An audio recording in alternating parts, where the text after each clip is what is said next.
These guys bring the hands-on real life experience to them every Monday afternoon, and the kids absolutely dig it. They can't wait to get there. So at the moment in schools, they aren't taught this kind of thing. So what we're doing is we're hitting it really young. We're teaching them really hard to grasp concepts in a very easy way, ensuring that they can understand it as this is going to be the future. And we want these students, especially in areas like this, to really succeed when it comes to technology. And we want to really set them up to have a very fortunate future. I just asked them, what you learned today? And he just like curiously tell them, oh, I'm learned today science. I'm learned today maths, and like every single time I ask the question, he just give it to answer very confidently. So that's the thing I really like it, you know. I think it's important to listen to the community and that convenience for them.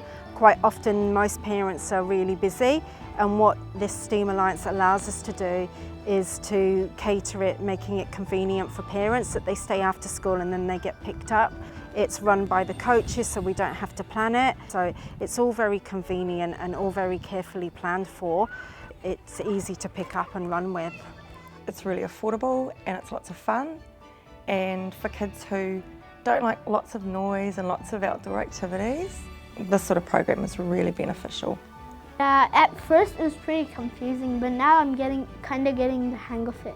When it's a STEAM day, I feel excited because I want to learn more things about coding. William and Stanley offer an academy through STEM that sits and fits and aligns with our vision.